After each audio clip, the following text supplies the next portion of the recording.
Assalaamu calaykum. Tubaakada laga sameeyo sigaarka ayaa laga helaa nikotiin. Nikotiin waa kiimikada dadka sigaarka caba ku riixda in ay joogteeyaan oo maalin walba raadiyaan sigaar. Sababtu waxay tahay in kiimikadani maskaxdu ku yeelanayso saameyn farxadgelin kooban. Sidaa daraaddeed, waxaa badanaysa in qofka caba sigaarka uu dhowr xabo isticmaalo maalintii, waayo farxadda uu ka raadinayo ayaa kooban. Marka waa in sigaar kale lagu xoojiyaa. Waxa ay nikotiin ilbiriqsi gudahood ku gaari kartaa maskaxda kadib markuu qofku hal mar sigaarka jiido one time puff.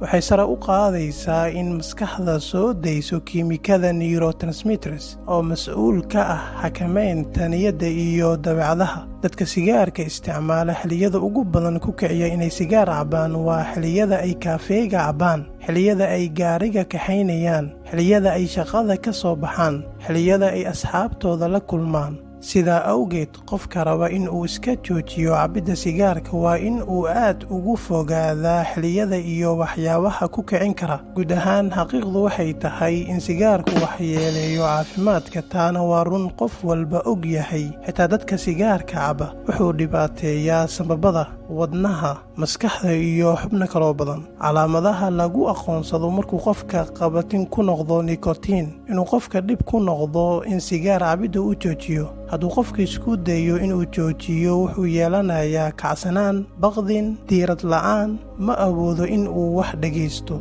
hurdo la'aan, calool istaag mise shuban.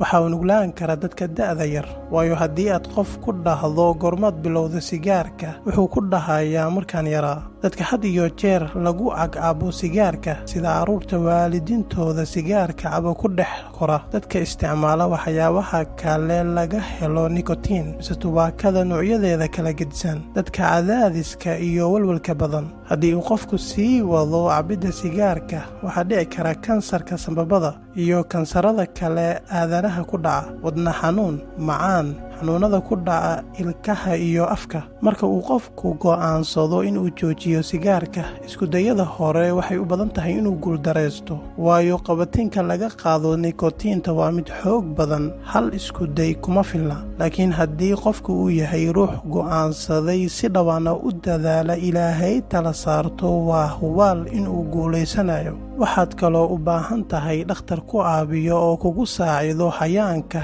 ka soo kabashada caadadan xun, sidaad ugu hesho talooyin iyo dawooyinka ku habboon.